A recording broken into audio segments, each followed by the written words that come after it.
Ready. Boom.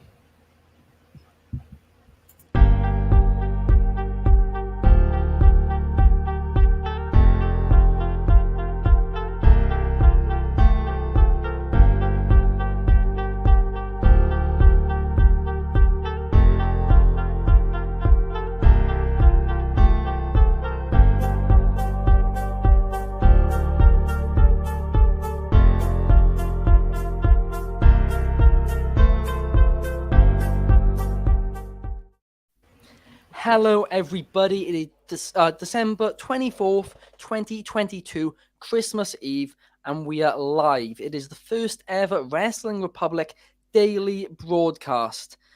Today, I'm joined by Clark Taylor and Kobe Galanzowski, who's going to be producing the show today. How are you, Clark? I'm doing well, my friend. Merry Christmas Eve. Happy holidays to everybody in the live stream right now as well. I hope everybody's having fun with family and celebrating the holiday. But yeah, I'm doing well, man. I guess we got a lot of good stuff to get into today. I'm happy Oh, to we be here. absolutely do. And for those, well, of course, everybody here is joining us for the first time ever, the daily broadcast, the first ever episode. And this is basically a pilot episode today, right? We've not done this before, but the idea is that in January, we're hoping to do one of these every single day, or, for the most part, every day, and have different Wrestling Public personalities on it every single day. So it's not with the same people, but, it's 365 days a year. But we're going to, rotate it, get different opinions and all that. And we're going to be recapping, the daily news, what happened on the show the night before, all stuff like that, basically. And the first topic that we're going to talk about today is SmackDown from last night. Now, if you watched SmackDown last night, the show kicked off with the Bloodline, as they've been doing in recent months, either kicking off or closing pretty much every single SmackDown. And it basically, the main standout, though, of this segment, and it shouldn't be, Sami Zayn cutting a great promo isn't anything new, but he really, really killed it last night. He had a fantastic promo about Kevin Owens being the Dark Cloud, which follows him his entire career. It was just top to bottom, a fantastic promo. What were your thoughts on it, Clark? I thought the key to the whole thing, he connected so many dots in the storytelling that's been, this is a long, long story that they've told. And the way he was able to, number one, he's so charismatic and so good on the microphone, right? You could tell the crowd was entertained the entire time. They popped for every punchline, every joke, but he also just connected dots in the long-term story between not just him and the Bloodline. I love the line he said about finally finding the place where he was accepted. And almost the irony in that line, the way he said it, the looks on some of the other members of the Bloodline's faces when he said that out loud, it was like, and that, that hits close to home for some people, right? Like, yeah, that's one of those things, finding your crew, your group of friends, right? Like that's very relatable in that. And then, but also the way he, because of his affiliation with the Bloodline, is still heelish. And you can you even trust that guy? Can they trust him? Can he trust the Bloodline? All of those things are still in play while the story was being told. I thought it was outstanding. He basically right now can't miss. He's in the zone, is the way I'd put it about Sami Zayn. He's literally having the run of his career right now. And I think that I said it a few times already. I think Solo is going to be the one who, kicks him out the Bloodline. I know there's a few different theories how it's going to happen. I think Solo is going to kick him out. Roman then is going to act, to protect the Bloodline, protect Solo, is going to act like that was part of the plan to kick him out. They'll do Roman versus Sami at Elimination Chamber. But it'll in the end lead to Solo, doing it from the orders of the Elders and specifically The Rock. Which then again, that's an interesting dynamic. Because if then The Rock's the heel, seemingly, if that's the way they're going to do it, which of course it would not work like that if they did do the storyline. But I definitely think it's Solo who's going to kick out Sami, because that's what they're seemingly teasing. And it does seem odd that they almost flipped him and Jay's role.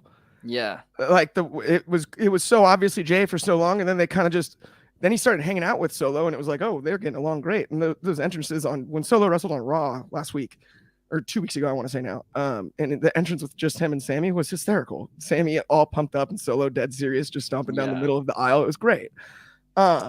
But yeah, I do think it's kind of, I agree with you on that. It's Solo now, but we wouldn't have said that a month and a half ago. So, I mean, yeah, that's the only thing is like, what if it's, I think there's multiple directions they can go. And that's kind of the brilliance of this story that they're telling. Oh, absolutely. But it's just, part of me now thinks that Solo's spending a lot more time with Roman. When Roman's getting to shows, it's with Solo, not with the Usos. He's with Solo. That's But true. the thing is, from the start, everybody's been saying that Solo was sent from the Elders. Well, then that part of the story's just gone, dead. If that's the truth, maybe they have just decided to drop the Elders part of the storyline and go Roman's, told Solo that he wants to, kick him out eventually or whatever. But there's a lot of different things they can do, like you said, and I'd like to hope that they know what they're doing, but I think it's definitely gonna end up being Roman. Roman. Sorry. It's going to be Roman versus. So I'm not sure if we're having some technical difficulties here. No worries. No, so all I was going to say is, from the standpoint of my understanding, is when Solo first came out, and he helped him beat Drew McIntyre, but one of the following promos after Clash at the Castle was you respond to me now. Basically, they already removed the Elders from the story. Yeah. Other than the fact that the Elders sent Solo. Yeah. Unless the Elders are still in play or still that type of thing. Unless the Elders are still. I mean, I think it's definitely something they can bring back around. Yeah. Yes, but as of right now, that's where it's at. Is Roman basically told Sikoa, "You respond to me now. You listen to me. You answered me." So that was just to clear things up with my understanding. Oh, nice. Yeah, that makes sense. Yeah. I think. No, I mean it's definitely it's just there's so many ways in which they could go with the storyline, which is like an absolute credit to the writers involved. Yeah. And I'm excited to see where things go. I think it's obviously going to be Sami versus Roman at Elimination Chamber. And I think it's going to be Rock versus Reigns at WrestleMania. But apart from that, we don't know how they're going to get there, what they're going to do, and it could be interesting. When I think a month and a half ago, I think we might have said we thought they're setting up for Kevin Owens and Sami Zayn versus the Usos. So even even in the last 3 weeks, I still think that might be the plan for Mania. I still reckon it is. That could make sense too, easily. And that would be a heck of a match. We know that. I mean, come on, in tag action, I think it'd be kind of a shame though, if Sami kind of just gets his one shot at Reigns for the title, gets squashed, and then it's right back to team with Kevin. Yeah, like that is kind of a little crappy. I think this was going to happen though. I'm afraid it's going to be. I'm sure it'll still be good, but it's a little oh man, you put all this work into this whole year, and then they're just going to turn around and he's back to teaming with KO, which is fine. I mean, they're great together. Everyone knows that. They're great against each other, and they're great teaming together. So whatever. But no, that is true. I mean, keep in mind who is in control. Theoretically, to me, that would have been the plan if it was Vince. Right. Theoretically, Vince could have already pulled the plug for the honorary use. He may have by now. That may have been just to sell a few shirts thing. That's a very good point. Well, exactly. He could have. But, I mean, keep in mind, he's the one that extended RK Bro. So, I mean, you could go either way, but I think that'd be the plan. I think under Triple H realizes how over Sami can be when given the right stuff. So outside of him in Montreal, he is over elsewhere. So, I mean, I don't know what the direction is after, though. I mean, unless you are going that, The Rock told The Rock and the Elder Rock had Sikoa take out Sami Zayn, and then you actually are building up for The Rock and Sami Zayn. I don't know. I can't see them doing that. I think it's that'd be a big flip. I doubt it. It's a stretch. It is 100% a stretch for post-Mania. But I mean, I'd be excited for Rock Zayn, but I don't know how many people in the writers' room would be as pumped about that matchup as maybe we would. Let's move on to the next topic then, which is one of the next segments on SmackDown last night. And that was Bray Wyatt's promo, where he basically just went nuts. He took out the cameraman, he came out, did one of his usual or thanking the crowd promos, which everybody's sick of at this point. And then he just went nuts and channeled his inner Fiend. And now it's is the Fiend coming back? I don't think so. I think the Fiend's done. I think the Fiend got killed basically.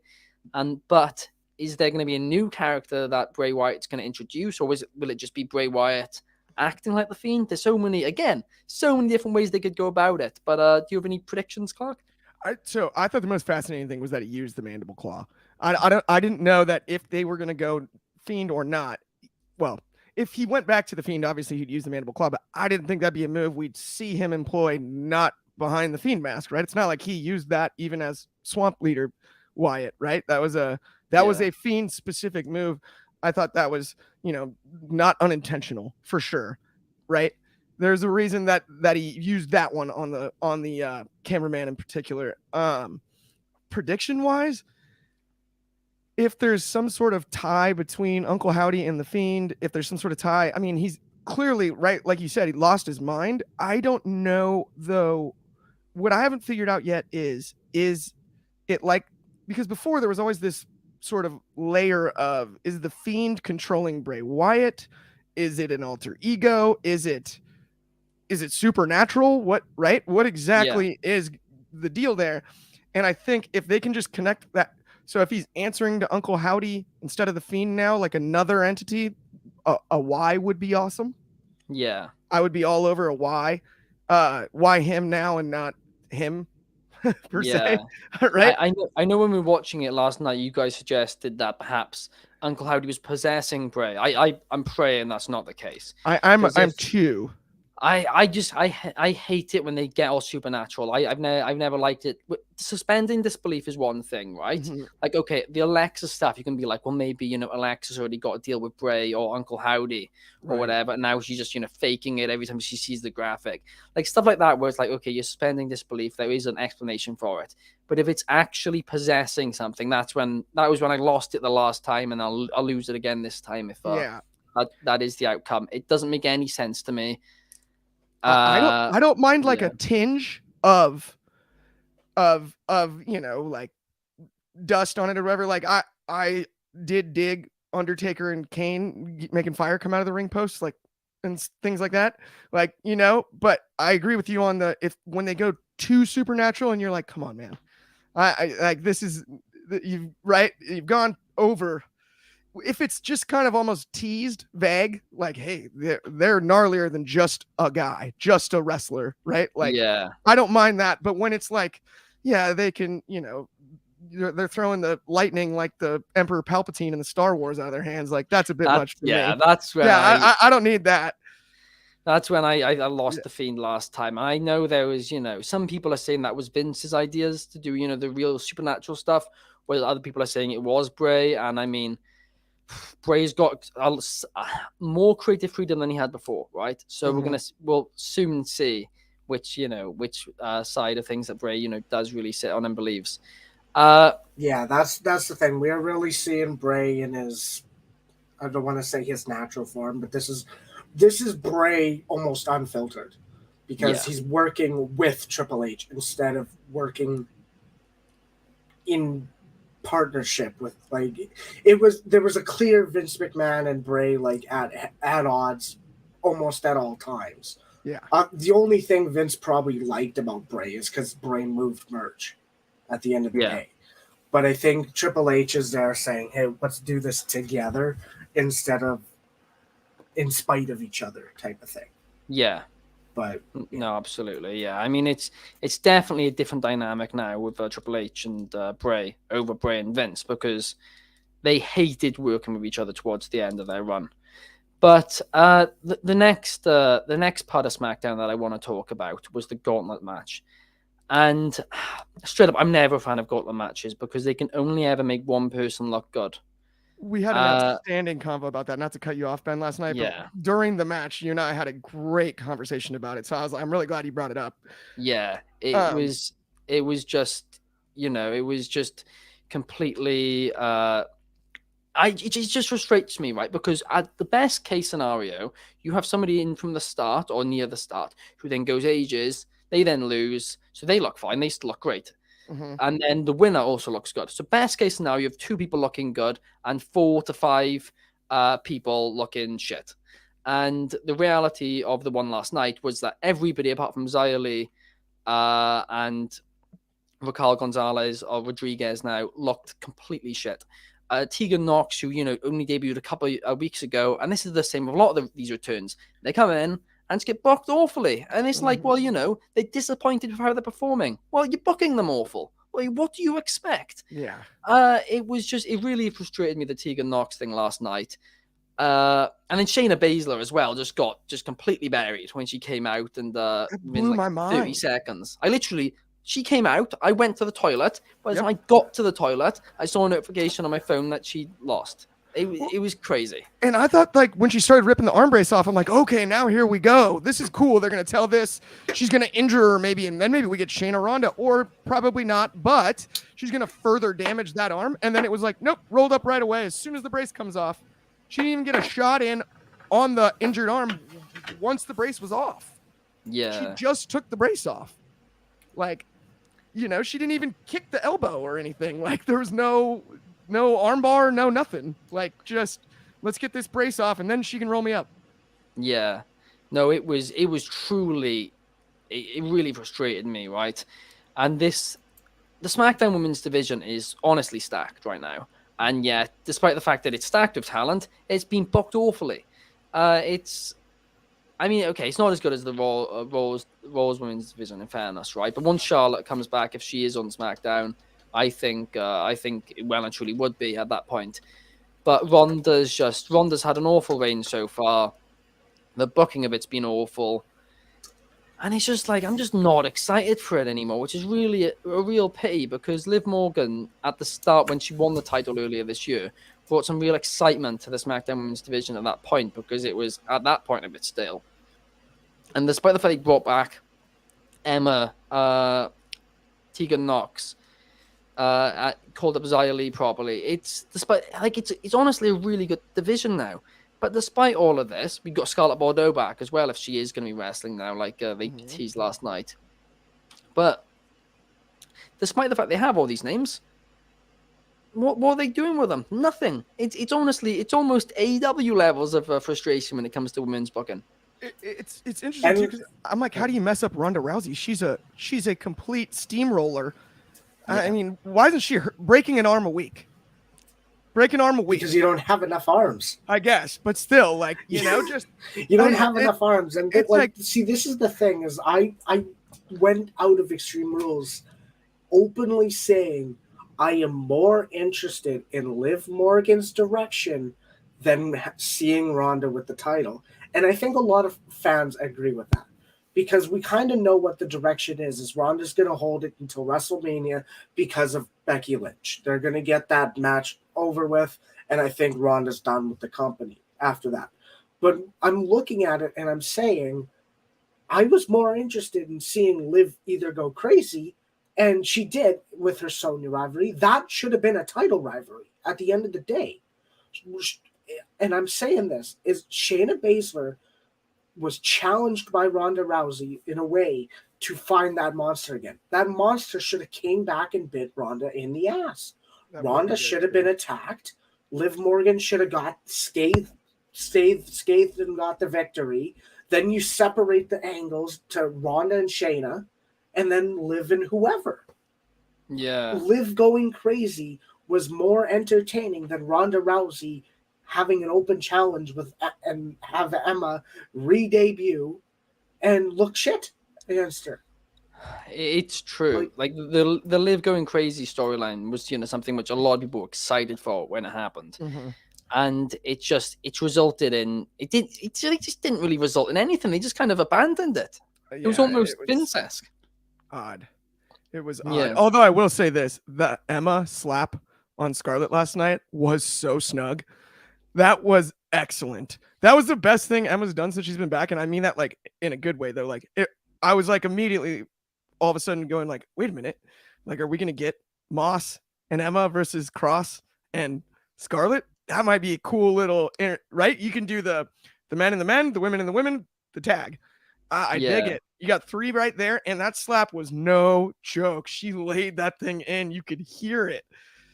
You could hear it. It was that was underrated moment from last night's SmackDown. I totally dug that because I did not expect that segment, Emma and Scarlett, when it started to turn into something that I would be wanting to talk about after the show. Not that I thought it would be bad, but I thought it was going to be, just a average, simple backstage segment, right? Yeah, like no, absolutely. Yeah, your everyday regular one. And after it was like immediately, that was one of the most exciting things all night. That was great. The slap was serious. And the main event of SmackDown this week was the Miracle on 34th Street fight between Imperium and the new team of Braun Strowman and Ricochet. And honestly, right, I'm not a huge fan of Braun Strowman, right? If I'm being honest, I've never been that entertained by him. I don't like his tweets. And yeah, I've just never been personally a huge fan of his. But what I will say is this, right? This new team of Ricochet is really interesting me, and it's really, really fun. And that entire match last night, it was fun from start to finish. It was a real Christmas vibe to it. I really, from start to finish, I was enjoying it. It was a really fun type of match. And I really think that Ricochet and Braun could be, the next contenders for the Usos, perhaps. What do you think, Clark?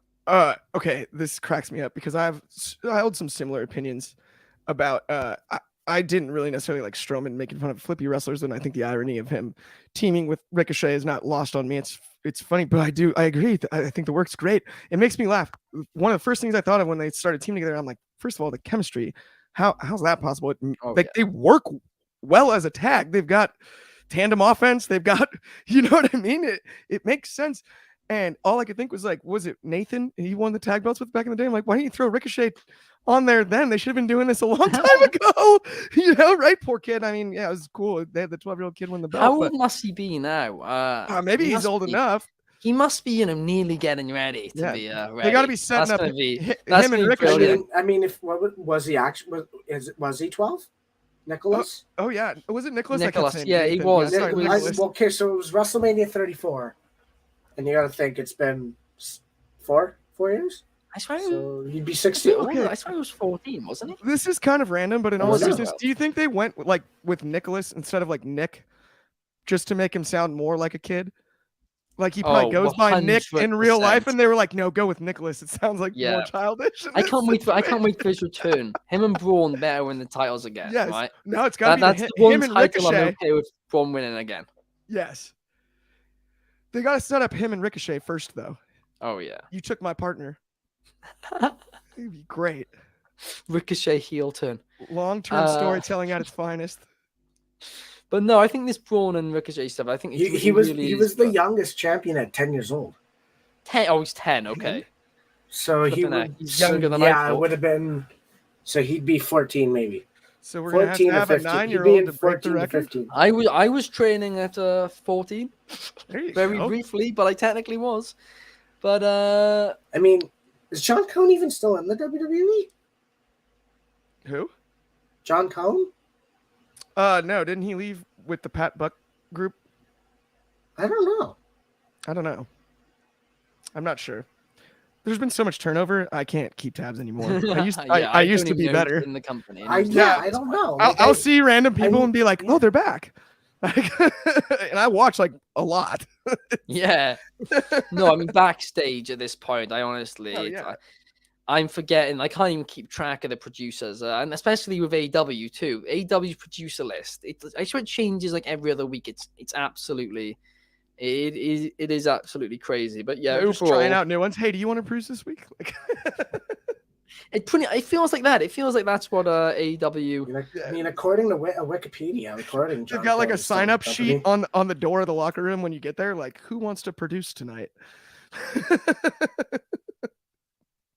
Yeah, no, it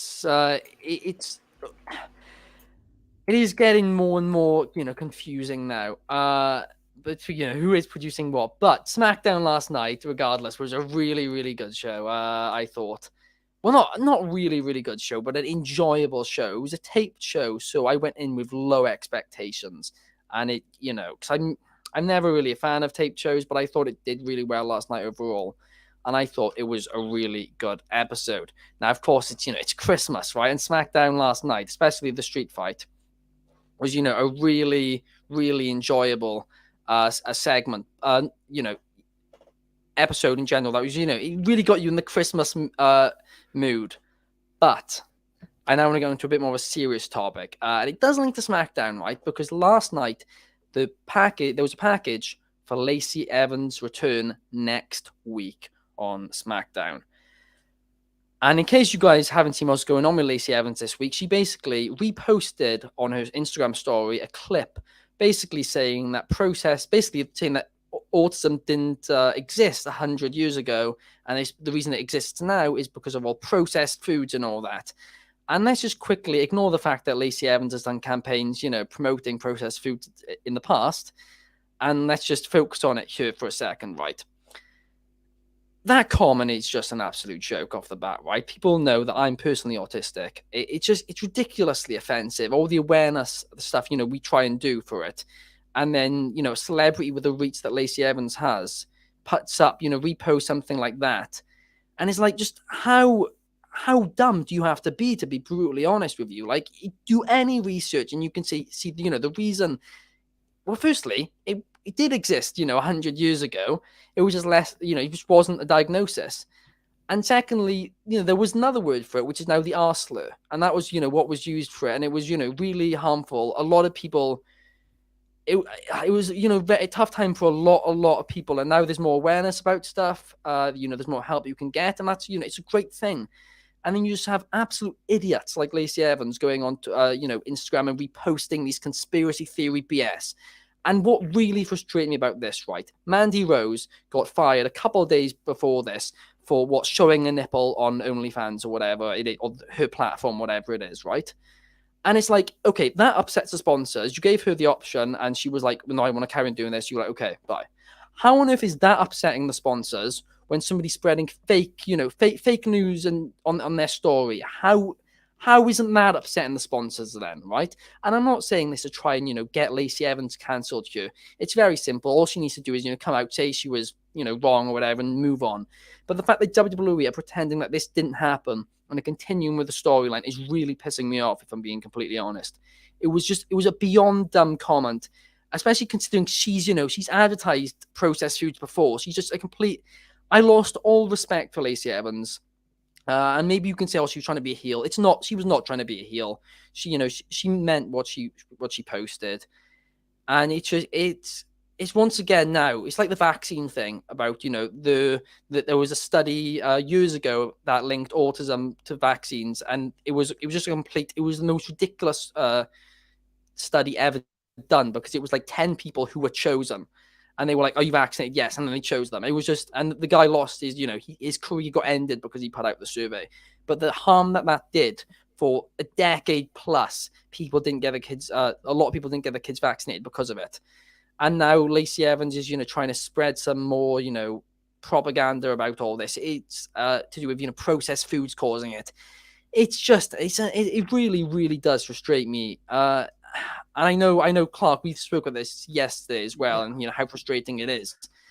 Did you have any thoughts that you want to add? I agree with everything you say there. I was baffled when I saw the first one, and then the subsequent follow-ups to not. It's one thing to be misinformed. It's one thing I've said the wrong thing in the wrong place to the wrong right. I have misspoken. I've myself, as many have, but to then double and triple down. That to me is where I started to become really disappointed. And then to see the advertisement on SmackDown this week, it blew me away in the sense that I just, it's almost like it's a room full of adults acting like children is all I can think of. Like somebody be the big kid and explain that not only can words be harmful, but those ones are still harmful. And not only that, it's the part that is most frustrating to me is that now she's getting pushed, and it's like in Mandy Rose too. I'm blown away at how that could possibly be a grounds for you are gone and not this. That makes no sense to me. None.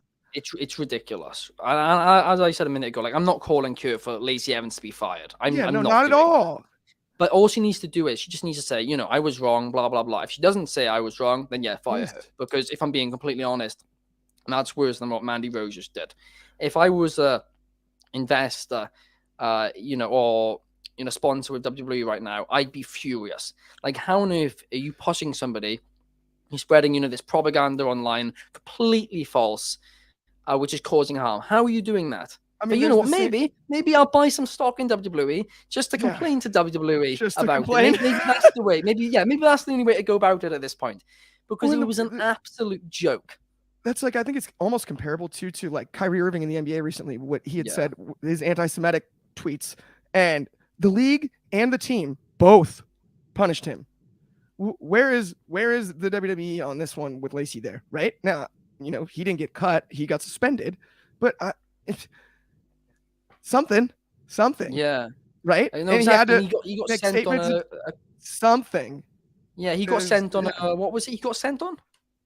Like basically sensitivity training, I believe, as Yeah. well as like he missed like 6 games, and it was any multiple statements. His initial ones weren't great like hers. That's, I think, why the ball rolled even further. But Yeah, and they're obviously two different subjects, both bad, but like yeah, the situation is similar in that they said something you definitely not just shouldn't but wouldn't if you were really thinking about it. You just wouldn't say that. Like it was just so stupid. Like, it didn't exist 100 years ago. No, it did exist 100 years ago. Just do research. Like, the diagnosis didn't exist 100 years ago. Well, guess what? Smartphones, weren't like made 100 years ago. Like, it's just because we're now more, we're more informed doesn't mean that didn't exist back then, right? Smartphone analogy was awful. I just tried to use, but you get still, I know where you're going. Yeah, and people we understand more, right? It's not like it's like things suddenly appear. 100 years We've ago, always people just had- died and we couldn't explain it. Sometimes, Yeah, right, from illnesses. exactly. Like 100 years ago too, like we didn't know things about cancer, like you know what I mean, we didn't know things about We didn't know like anything, right? Yeah, it's like, okay, and that one was one of the, that one to me, I was just like, are you serious? That is like, no, it frustrated me so. It's so it's one of those, like, badly. can you hear yourself talk right now? Like, are you hearing what you're saying? Like, someone needs to just put it on a recording for her and be like, this is what you sound like. Yeah, just like, yeah, to me it's baffling, especially given the the Mandy Rose situation too of late. To me, it's baffling that she would be not only held on to, but that's just glossed over. yeah. It's just nonsensical. It really is. Like, honestly, I know I'm sounding like a broken record at this point, but if sponsors have an issue with Mandy Rose on a platform which isn't related to WWE's, which you have to pay for to see, showing a nipple, but then don't have an issue with Lacey Evans on a platform which is anybody can see for free, sharing something like that, it's just completely, it's so frustrating. So just to clear the air, I guess the reporter information is that Mandy Rose was, if you want to say premature, you can. I mean, this is based on Fightful.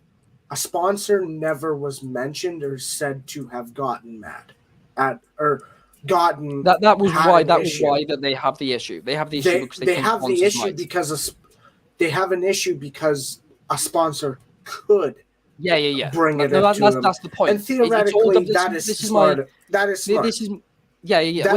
This is my yeah, but then you got to be consistent. This is my point though. If a sponsor's not going to, if a sponsor's not going to get angry about Lacey Evans, they're not. At the end of the day, they might not. But they didn't they didn't angry about Mandy either. And WWE, well, as far as we know, and it would have gotten out. As far as we know, it would have gotten out. As far as she knows, she did something against her contract.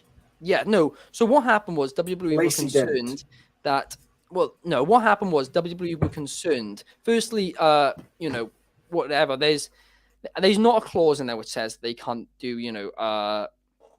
they can't specifically do something. But what it does say in their contracts is that they can't do something which goes against the morals of the company. And that's the clause, which is the exact same clause which both Mandy and Lacey have broken. Well, I mean, I'd point to Drake Wirtz. They got real quick. That's the question. Did Lacey? Because I don't think she did. Absolutely, it went against the morals she of the posted company. an opinion and she deleted it. No. She doubled down. No, on she it doubled twice down, Kobe. before Come on, she then dude. deleted it. She Right? still No. deleted it. She deleted it. No. She could have released a statement about it, and she didn't. Kobe, Right? no matter Okay, the but that's the thing. It doesn't matter. She saw something and she believes it. no matter At the the end of the day, you can do that about anything. Well, At the end of the day, she didn't do why'd the Kyrie research. Irving I'm get not gonna- suspended then? Yeah, you can't. Why'd Kyrie Irving if- get if suspended? No, you if can't. it's false information. Like it's not like, oh, okay, it's an opinion. It's Yeah. false information. It- There's difference between It being was like, oh, I opinion back. disagree with you. Okay, so then Well, no, what's so she saw a documentary about something that has whatever. which was full of false Yes. information. Oh, if she it shared is, Just like something Kyrie else, Irving did. which Just had- like Kyrie she Irving saw a shared something documentary which and said posted it. autism didn't exist 100 years ago, which is false. Right? She shared false information, which it was just completely false. No, and yeah, then she plugged so the you wanna documentary bring that it- had even more false information in it that she didn't say. Exactly. And well, let's just bring it back to the sponsor thing, right? No sponsor had an issue with the Mandy Rose thing, but the thing WWE worried about was a sponsor could have an issue with it and, could harm the company. They then said to her, you can't do this or, you're gone. And she said, well, no, I'm making more money from it. I'm not going to stop. And they were like, okay, well, you got to go then. Right? So she was apparently given warning or whatever. She But was. here's the thing. She was. She chose given- the exclusive content. Yes, over staying WWE. in Yeah, the company. that is what Yes. happened. But the thing is, if WWE are feeling that could offend somebody, showing a nipple behind a paywall, which is a steep paywall, by the way, because you have to pay £30 and you have to pay like another like £100 or something on top of it to see that, right? If they have an issue with that, but don't have an issue with Lacey Evans spreading fake news on her Instagram, which is free for everybody to see, which, by the way, an account no which age WWE limit. no age limit, and WWE tag her account in posts as well, right? That it's linked to WWE way more than Mandy Rose's account was, right? It's just, I cannot understand for the life of me how on earth anybody can say, in the right mind, that what Mandy Rose did deserved to be fired more than, deserved to get a warning or whatever, right? More than than Lacey. It's So- unfathomable. I mean, look at like Val Venus is not coming back. What if they gave her the same clause of you delete your statements, blah blah blah, or else you're cut? She That's deleted what I think them. they should. Well, no, I think she should just give a statement out because she already caused the whole harm. How about a She gives a genuine statement apology? out saying, I'm sorry, whatever. It was misinformation, blah blah blah. Cool. That's what I said at the start of this conversation. I don't believe that she should get automatically cancelled or whatever for this. No, I don't think so at all. I think that she can easily come back or whatever. But they can't just sweep this under the rug and pretend that it didn't happen because it happened and it caused damage. And then they're going to continue to push her. They're still, advertising her return for next week. That's what really, really infuriates me. That one to me too. It's like it almost seems like she's getting rewarded, like because she was in the news so much with the engagement, and then all of a sudden this is the week that they decide to put her back out there. It's like it doesn't seem right at all. And from a moral standpoint, like Mandy Rose wasn't out there trying to hurt anybody. Not that Lacey was trying to hurt people, but look, like leaked photos. Yes, you could. Loss of innocence, children. You don't want anybody seeing naked pictures. I get it. But you want to talk about, from a moral standpoint, going after, neurodivergencies. And that to me is like, how could you be so like, oh, yeah. Just is like it makes my skin crawl. Like, what? That's the group you're going to really try to talk about and say, not only that, on like a controversial documentary. Like if you go look at the documentary, if you go look at the reviews explicitly state how controversial what she watched was. Yeah. It's not that hard to find. The information's all out there. It is.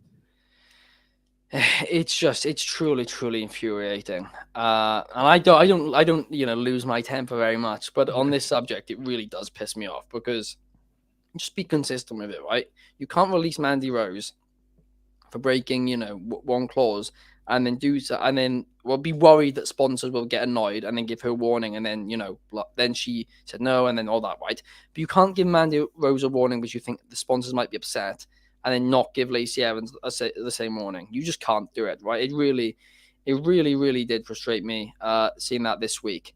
And I mean, I'm going to be honest here. If we go back, right, if you look on the people know about the Matt Morgan situation. I'm not sure if you want to go and watch the Soul Sessions I was on last year. I explained that in detail. But on the post Matt Morgan did last year, saying he was apologizing or whatever for basically telling, you're basically saying that, you know, a kid who attempted suicide needed to man up or whatever. If he did an apology on that, and Lacey Evans commented on the post saying he didn't need to apologize. Like, are we surprised, Stu, really, about all this news? It's not new, that kind of behavior. Yeah. It's not new. And I mean, you only need to look to 2016 as well and see that she dressed her daughter up for Halloween in blackface. So yeah, it's really Lacey Evans now. I think WWE need to. I don't think it's even a risk worth taking unless, you know, she properly apologizes, whatever. I think they're just sweeping so much under the rug with her at this point that, you know, you can't even stand on the rug anymore. Yeah. There's so much shit under there. But seemingly they're it's continuing. A bumpy rug. Yeah, it's a bumpy rug. You know, you don't want to be standing on it, that's for sure. But I don't know why they keep protecting her. I don't really think she's a huge asset to the company anyway. Not to sound like Ignacio here, but it's true. I don't think she is. You know, I don't think she really draws that well for them. I don't think she's, you know, a top, you know, entertainment value when she's on TV. I think they have much better, you know, people in the company than her. But I mean, to be fair, what she does do is she very easily pisses people off. So, you know, she's a good heel in that way. But when you're spreading, you know, fake stuff and just being, you know, it's frustrating. It really is frustrating, and it's a bad luck for WWE. And I'm surprised that WWE are happy, you know, having this luck. Yeah, I'm stunned as well. I couldn't have summed it up better myself there, Ben. I believe we had a couple of comments before I went off on that rant. No worries. Do you think Triple H should build up a return-debut? Because in my opinion, nearly every one Triple H brought back is just being brought back for the sake of being brought back. Well, you pretty much hit it head on. Pretty much all the returns have been lackluster.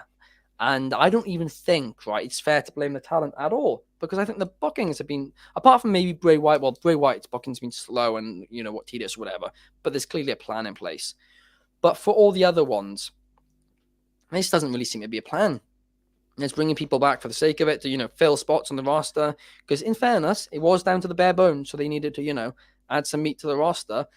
But they've done it poorly. They really, really have. I mean, Hit Row and the likes of Hit Row.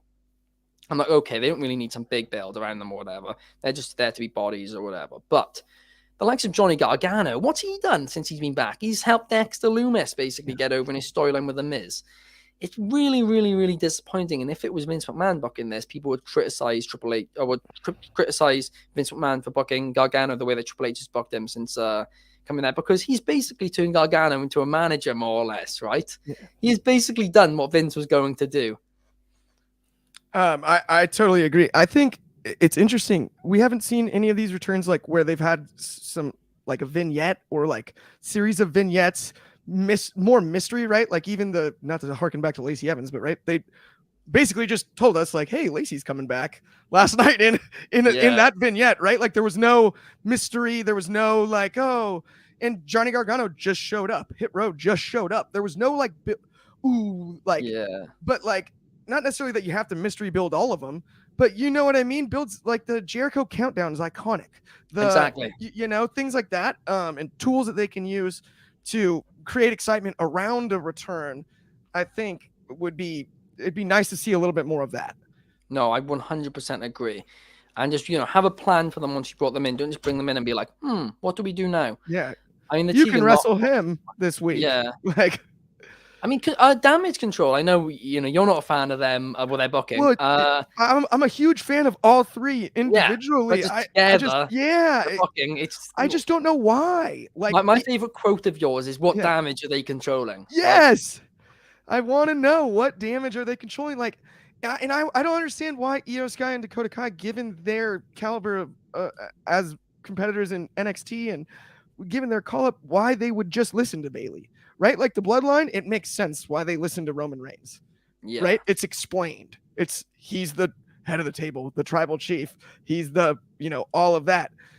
With Bayley, it's like, well, she has the most main roster titles of these three we threw together. So they listen to her. She's been in since she's come back, basically. I know. It's the funniest part. It's like, and I think they run the same problem with Judgment Day too. They just lose too much to be a legitimate threat as a heel team.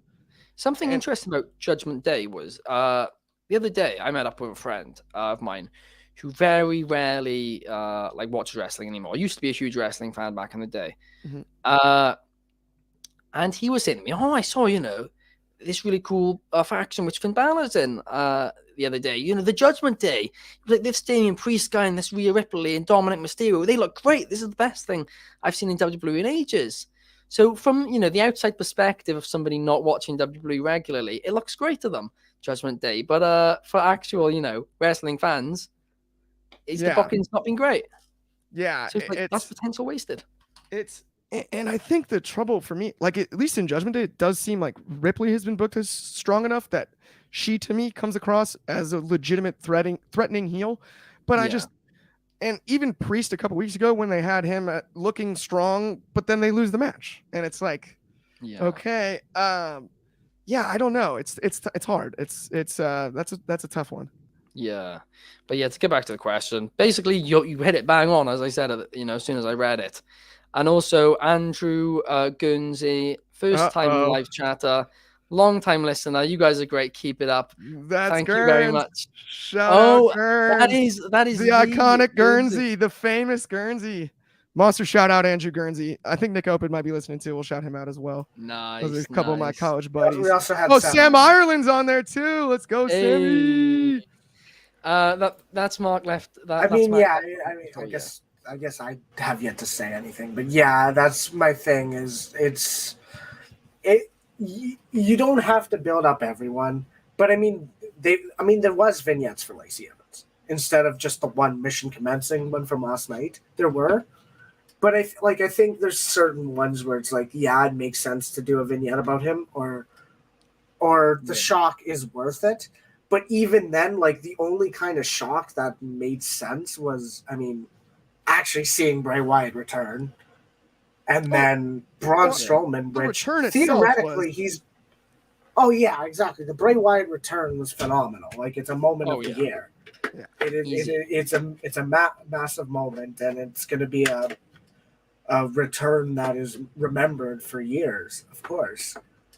And even then, I guess I can do this to myself. I don't know. Like this is the thing is like the booking has been weird. It's like Gargano is just there. Tegan Knox just got squashed for whatever. Yeah. Like who returned in a thing against the biggest heel women's faction in Damage Control. Yeah, welcome back, Tegan. Let us check your ego real quick. Hit Row had their thing, and then they lost to Legato in October, and then. There's a lot of flaws, and I think people if you are paying attention, people are as critical. Like there are other people saying, "Oh, why we want Vince back? Triple H isn't cutting it," or Triple H. Don't go that far, Kobe. Yeah, whoa! People saying we just want Triple H to tighten up the screws. We don't need to go. No, I know. I'm not saying there is, but there are people who are saying that. Yeah, there are the people who probably prefer the Vince McMahon method of how the shows were run. And I'm not one of them. Like that's the thing. You do you. I'm not gonna say you can't. I'm not gonna say you can say otherwise. But that's the thing. 6 months ago, Raw was Raw. It theoretically week to week they are making you want. I don't want to say want. They are making. They are proving why you are watching. Yeah. They from week to week they are doing a lot better of this is what's happening, and Anthony sounds like a broken record when he says it when we're just both talking on Zoom and all that. But it's the three questions: who are these people? Why are they fading? Why should I care? And that is answered a lot more with the majority of the matches in WWE now. And this is a criticism for AEW. Yes, I understand Dax Harwood and Bryan Danielson can have a really good match, but is that enough to care? Is that to me it's not. There's a lot of just I think there's a lot of flaws in AEW, but AEW isn't for the casual fan; they're for their fan base. I'm not going to continue to delve into that, but I think Triple H should have I understand the shock of Bronson Reed aligning with the Miz made sense, but I think it would have been better to have vignettes as well, and then he just debuted, or he officially Yeah. debuts with the Miz. I No, mean, I agree. the Yeah. purpose of vignettes are good. Like, I mean, they're doing great with the Book of Hobbs. They Oh, are. Those ones are fun. But I mean, not all, like exactly, not all return needs it, but not all but not all of them should be just return outright surprises. Like, oh yeah. no way. And it's exactly. not even Like, that though as well. I Like, mean, Ben said it earlier. This is for the depth of the brand. They needed yeah. the majority of the guys aside from Johnny Gargano, Bray Wyatt, and Braun Strowman are there because they are talent. Like Right. nobody Just needed bodies. nobody like Loomis is a body. He can wrestle. He's fine. I'm not going to Yeah. say he's world champion material. He's not. Although I He's do a dig body. his character. I dig the like silent Oh, killer. I type. did. No, He I pulls did. it off Like he was. Oh, he pulls it was, off. The facials he are was great.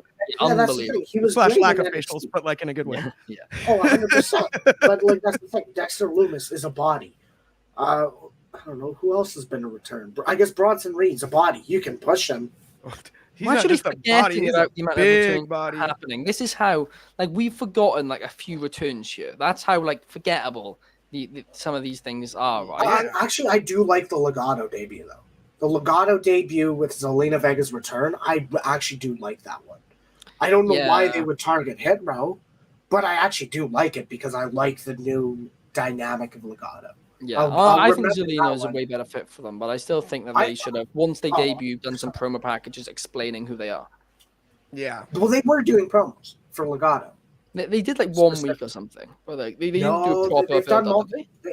I guess not proper like video, but they like they were explaining doing, who they are. doing them. They were doing some of them. Why are they here?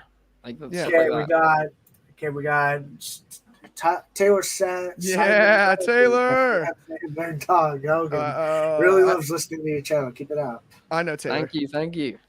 I assume because you popped. Shout out Taylor and Gurns. Shout out. Bring back the the Rock. Am I right? Yes, Taylor. Absolutely.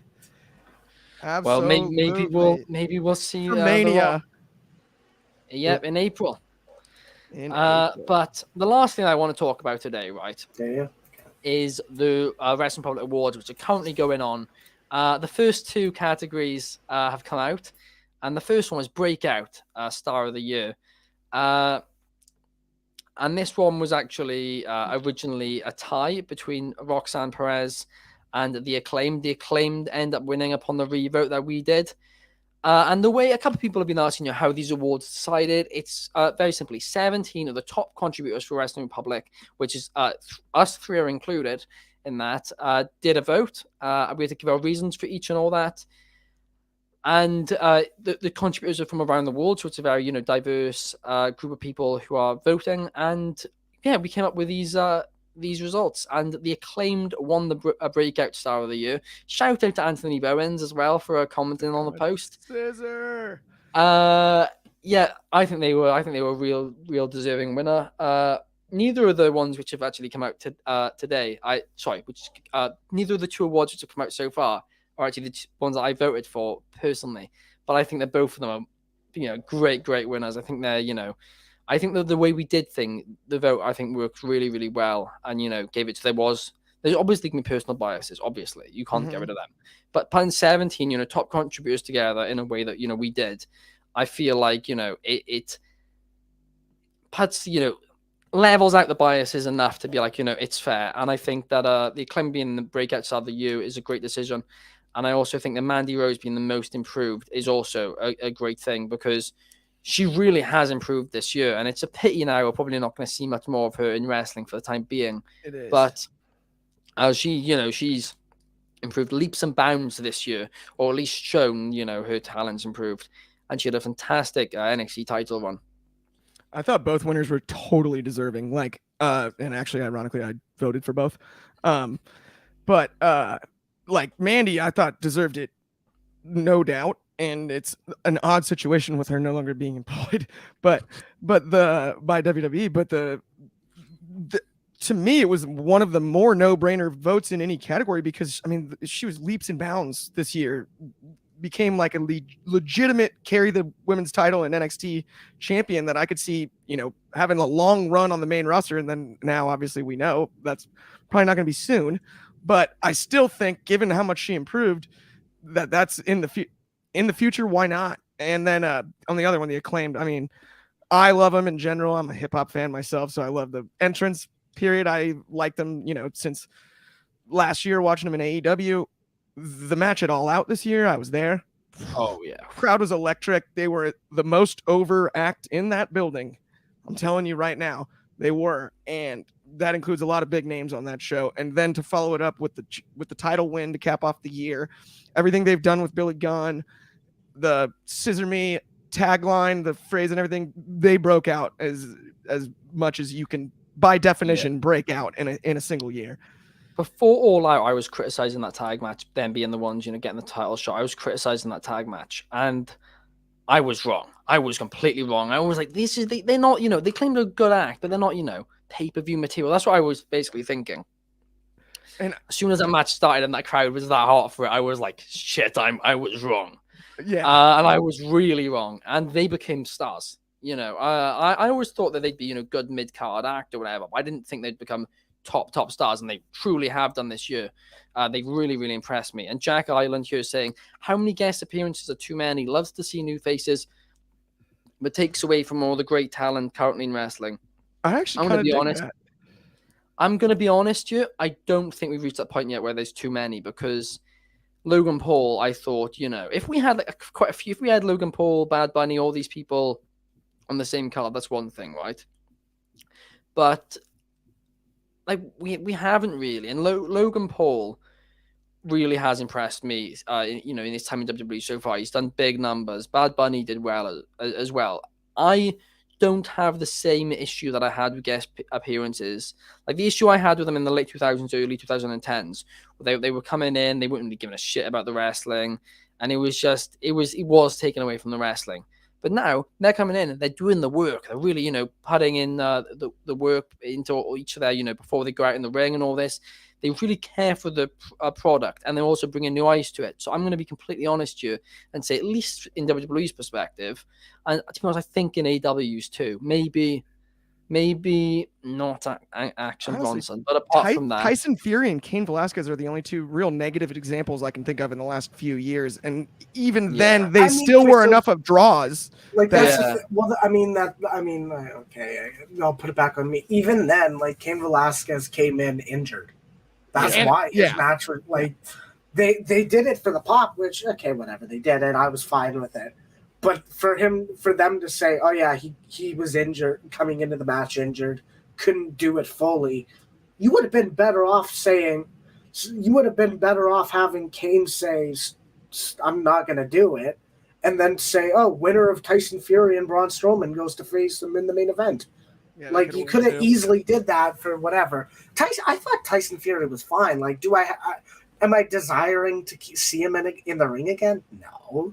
No, but I think he did fine against Braun. He drew well as well. He drew really well for them. Well, exactly. But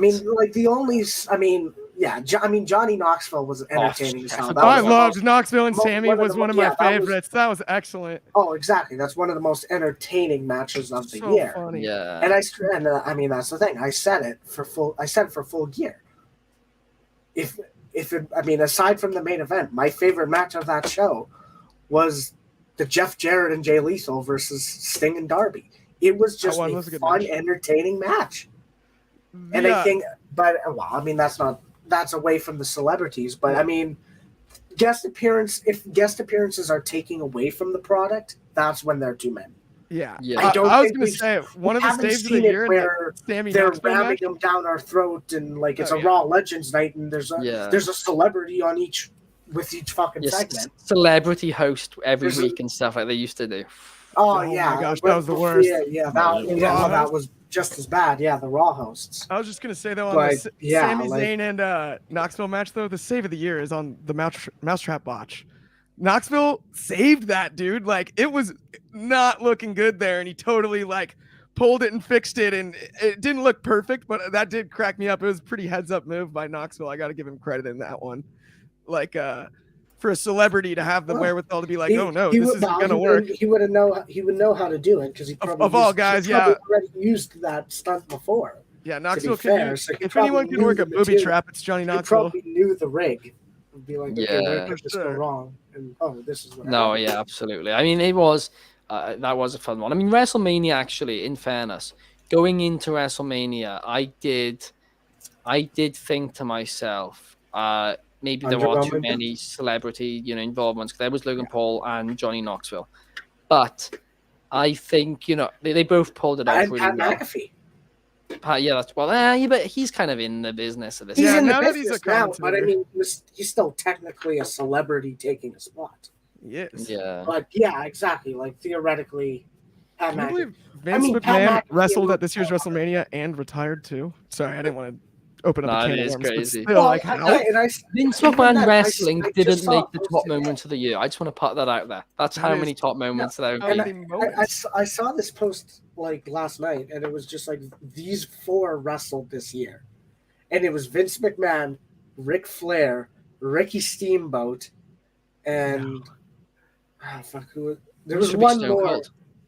Yeah, Austin. Stone Cold. Yeah, I was gonna say Austin. It was Austin, and it was just like, yeah, those are those legends of the business wrestled this year, and theoretically the only one who wants to. Wow. Oh, the question was who can you see wrestling more, and it was like, well, Austin probably will, and then I mean, Ric Flair probably wants to again. I think We Vince know McMahon's that. got a 5-star classic left in him. I think he's got Oh, one put more. it this way: if Ric Flair had it his way, Ric Flair would be telling Vince, "Hey, let's get Jim Crockett to promote our match." I think they do Oh no! Vince Flair The on the worst part is Jericho I'd watch Cruise. that. Oh, we'd watch. We'd it all to see watch how it. shit it is, yeah. We would all watch it. But Well, it's I been- mean, it's that's been what Ric Flair said in the summer. Okay, He wait. straight up said, "Vince, let's do it." I doubt Vince would be. I think Vince would be up for a lot No, of things. I Vince don't think won't do that'd be it. No, I don't Vince think he would wouldn't be do up, it. interested in that. But anyway, thank you everybody for watching this episode. This has of course been the first episode ever of the Wrestling Public daily broadcast. We're hopefully we're hoping to do more of these in the new year. Hopefully daily, as the name suggests. And yeah, I think it's been a really enjoyable hour. And in the new year, we're going to try and do them a bit shorter than this as well. But just keep them short and sweet. But yeah, I hope you all enjoyed it. And yeah, let us know if you have any suggestions ahead of the proper launch of the show in the new year. Thank you guys, and thank you Clark and Kobe for joining me today. Appreciate it. Merry Christmas, everybody. Clark already stole it. Merry Christmas. Merry Christmas, happy holidays, whatever you celebrate. Let's Tune in go. next time. We'll be back.